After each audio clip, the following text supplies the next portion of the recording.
सर्वप्रथम सर्वांना जय शिवराय. सर्वांना स्वागत आहे आपल्या स्वराज्य दुर्ग भटकन चॅनलमध्ये. आज आपण आलो जुन्नर तालुक्यामध्ये सिंदोळा फोर्ट, एक अपरिचित दुर्ग आहे. हा आपला माळशेज घाटवरनं जे आपण जुन्नरला येतो तिथं आपल्या उजव्या बाजूला हा गड दिसतो आणि या गडासमोर आपल्याला हडसर गडसुद्धा दिसतो. आता ह्या गडाचे दोन रस्ते आहेत. एक हायवेवरनं करंजळे गाव आहे आणि दुसरं हे बगाडवाडीमध्ये. तर बगाडवाडीमध्ये आम्हाला जरा मित्र बोलले की पायवाट थोडी कमी आहे, मग आम्ही या साईडने आलो. ह्या पाठी बघतो तो आपला सिंदोळगड आहे आणि या साईडला आपण बघितलं तर हा जो दिसतो आपल्याला हा आहे हडसर. तर आज आपल्यासोबत आलेत परेशदा, प्रेषा, रेशवी आणि रेश्मा आणि श्रुती. तर चला बघूया गड कसा आहे, गडावर अवशेष कोणते कोणते आपण बघूया नक्कीच. चला, ही आमची एक कोण आहे, ही रेशवी बरं ना. हां, प्रेषा कुठे? प्रेषा ही बघा, ही आहे प्रेषा. हे बघा ही आहे प्रेषा. बघा कशी रडते. मग इकडनं आपण गाडी खाली पार्क केलेली, इकडनं आपण आलो आणि ह्या रस्त्याने इकडून आपण जात आहोत. आता गडाच्या पायथ्याशी जे गाव आहे त्या गावातले काही दोन आमचे सहकारी आहेत, यात बरेच जायचे ओळखीचे. त्यांच्या समेत जाणार होतो तर वरती, ते समोर इथं उभे आहेत दोघंजणं. तिथून आम्ही तर बघा किती वेळ लागतो चढण्यासाठी. त्या साईडने जवळ 1 तास तरी वर पण जायला लागायचा. त्याच्यावरती दुसरी वाट होती. आता बघूया आपण किती वेळ लागतो. करंजळी म्हणून एक गाव आहे जे हायवेला दिसतो, तिकडनं पण इथं जातात आणि इथं आम्ही बगाडगाव म्हणून आहे ते जवळ पडते इथं येण्यासाठी. आणि या साईडने आपण वरती जाणार होता. आपण इथून खालून आलो होतो वरती. इकडनं आलं की आपल्याला ह्या वाटेने वरती जायचं, जे समोर दिसतं तिथं. आता इथं थोडा पठारावर आलं, थोडासा छोटासा पठार आहे. इथून आपल्याला एकदम मस्त व्ह्यूज येते फिरण्यासाठी.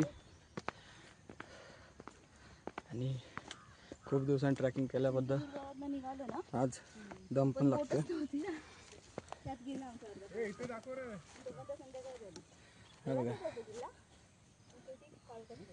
समोर आहे आपल्याला दिसतोय बघा. बघा आम्ही गड बघता बघता आम्हाला निसर्ग देखावा दिसलाय. बघा तर काय तुम्ही सांगा. बघा बरोबर निमगिरी हनुमान गड आहे तिथंच. बघा आपण इकडनं आलो आता आणि इकडून आलं आपल्याला बघा या साईडने आपल्याला वरती जायचं आहे. ही वाट आहे, हे झाड लक्षात ठेवा. आणि या साईडने आपल्याला इथं वरती जायचं आहे.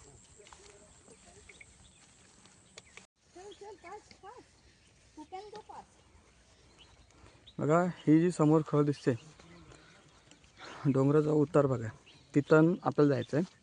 तर आपण इकडनं जाणार आहे. आता जी सरळवरती बघून चालायचं आपल्याला पुढे. आणि आता थोडा पाऊस आलाय बघूया. आणि इथं कृत्रिम तलाव पण आहे, जे गुरं वगैरे त्यात चालायला त्यांच्या पाण्याची व्यवस्था केलेली आहे. आपण इकडनं आलो, आता जायचं बघा ह्या गुहेत जायचं आपल्याला. गुहे म्हणजे झाडांनी बनलेली गुहा. हे बघा समोर आले ते. आणि हा समोर आपल्याला दिसतोय गड आहे. आणि इथं येताना म्हणजे जुन्नर विभागातले जेवढे पण गड किल्ले तुम्ही सर करत असाल, जे गिर्यारोहक गडप्रेमी, त्यांनी आपल्यासोबत काठी ठेवावी. कारण जुन्नर हा विभाग बिबट्यांचा वावर जास्त असलेला भाग आहे. त्यामुळे शक्यतो एकटा येणं टाळा किंवा स्थानिक कोण सोबत ठेवा, त्यामुळे जे बिबट्याचा हल्ला वगैरे झाला तर आपण काहीतरी करू शकतो.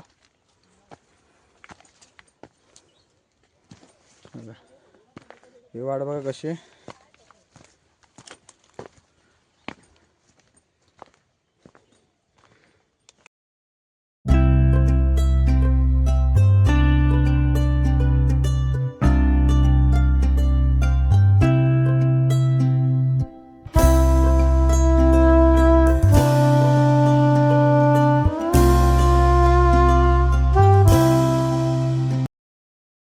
हे समोर दिसतंय ना, हे पिंपळगावचं धरण आहे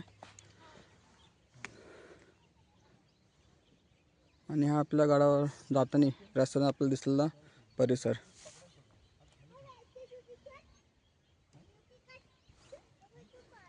इथं वन्य प्राणी भरपूर आहेत. आत्ताच आम्हाला इथं एक बेकर दिसलेला तिथं तलावाजवळ.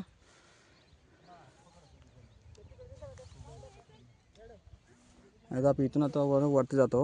हे बघा,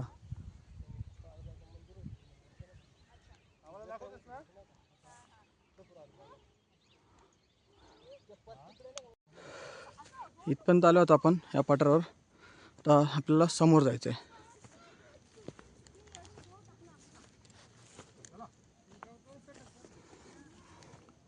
तर पावसाळा असल्यामुळं गवत खूप आहे इथं. तर सांभाळून चालावं पावसामध्ये, खास करून गवतावर पाय सरकतात आपले. बरेच जण नाश्ता देतो आम्हाला. आज काय बनवलं आहे दादा नाश्ता? उपमा. तुझ्या प्लेटमध्ये दाखव. बघा, दरवेळेस आम्ही जेव्हा येतो गडावर तर रेश्मानी रात्री लवकर उठून सकाळी लवकर उठून आमच्यासाठी नाश्ता बनवतात. आज आमच्यासाठी स्पेशल उपमा बनवला आहे. दरवेळेस अलग अलग पदार्थ असतात. बघा, ह्या आमच्या रेश्मा वहिनी.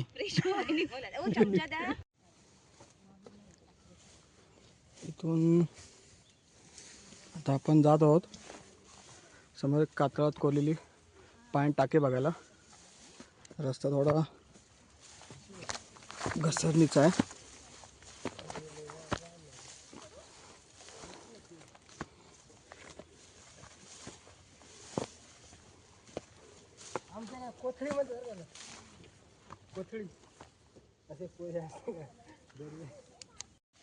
अगं इथून आपण वरती आलो होता.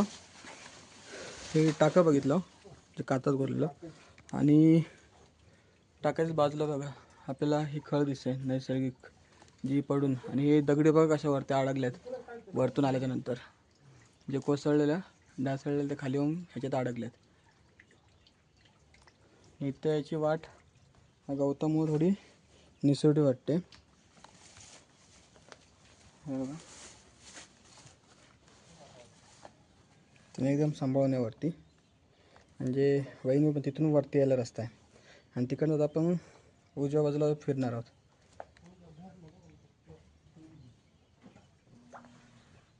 इथून आपण वरती गेलेलो ते टाका बघायला, आणि आता इथून ह्याच वाटेने आपण इकडे गडाच्या दिशेने चाललो आहे. समोर गवत बघा किती मोठं आहे.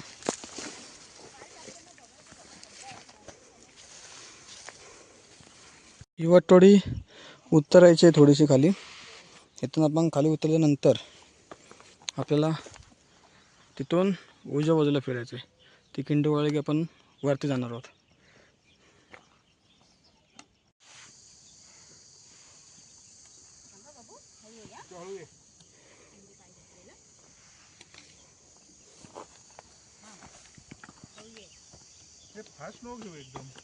आपण थोडंसं पुढं आल्याच्यानंतर आपल्याला कातळात कोरलेल्या पायऱ्या दिसतात थोड्याशा. बघा,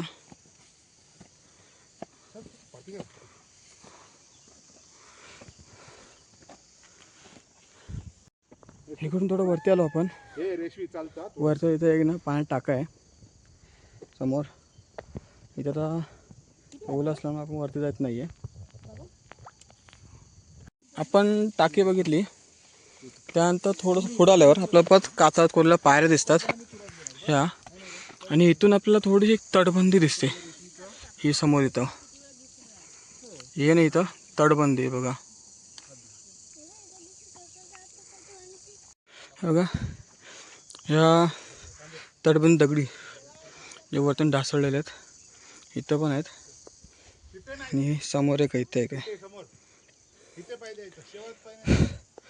आणि आता आपला इथून घळ आहे, त्या घळीतून वरती जायचं आहे. समोर दिसते तिथं. आपण हा थोडा अवघड पॅच वरती आल्याच्यानंतर डाव्या बाजूला बघा नैसर्गिक खड्डे कसे कातळात पडलेले आहेत. हे खोदल्यासारखे वाटतात की जगा लाईनी दिसत आहेत. इथं चढण्याची जागा आहे वरती. इथून आपण थोडंसं वरती जातो.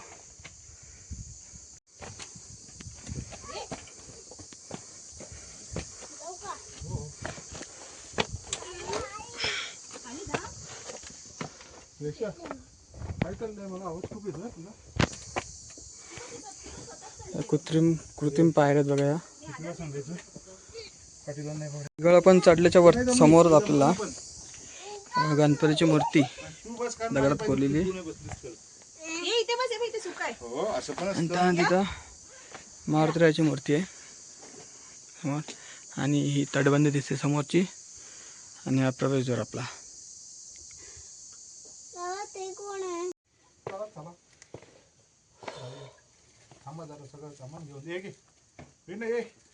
आपण दररोज वरती आल्याच्या नंतर आपण जी गवत आहे हे बघा एवढे मोठे गवत आहेत. त्या गवतातून वाट आहे. आणि आपल्याला ह्या साईडला आहे ना इकडे बघा इकडे बघा खाली पुढे आल्याच्यानंतर. त्यामुळे चालताना नीट चाला जेणेकरून आपल्या शरीराला इजा होणार नाही. हे बघा त्या समोर तटबंदी आहे. मगाशी आपण खालून जी बघितली ती तटबंदी दिसते बघा समोर आपल्याला. जे पर्यटक वगैरे उभे आहेत ना त्याच बघा खाली तटबंदी एक. हे बघा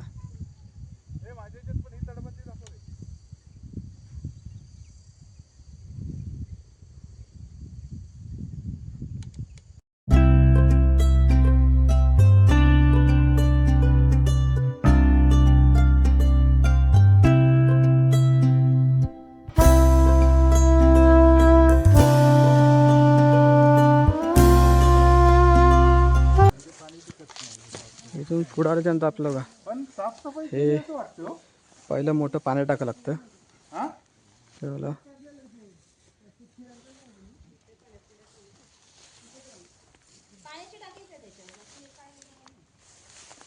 इथं गाळ आहे. हे पाणी राहत नाही याच्यात सुकलं. तू ना बडबड नको, खूप वेळ घेतो तिथे. 1 सेकंद. हे दुसरं टाका समोर थोडं पाणी आहे. आणि अजून पुढे आपल्याला अजून टाकेत.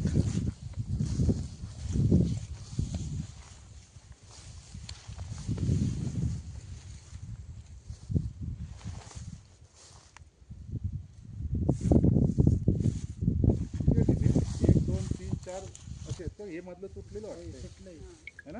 1 2 3 4 5 तिकडे काय बघ. इथून आपण टाक्या बघितल्या.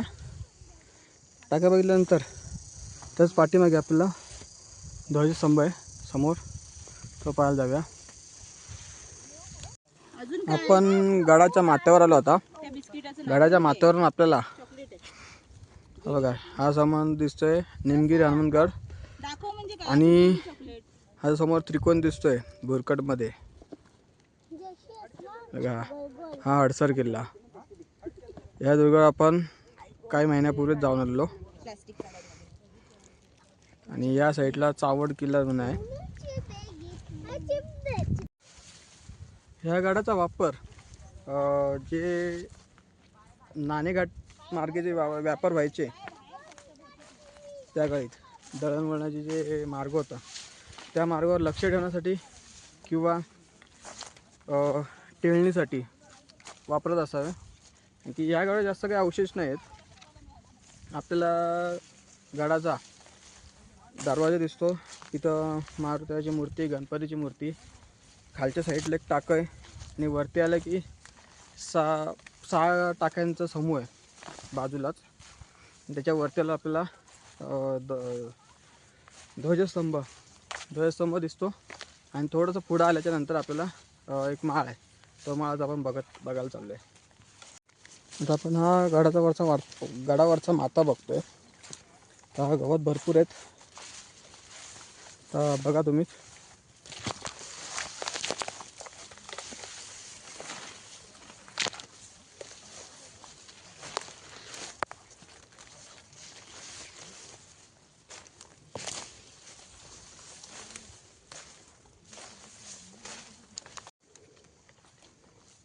गडाचा शेवट.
झाला आमचा गड आज पूर्ण.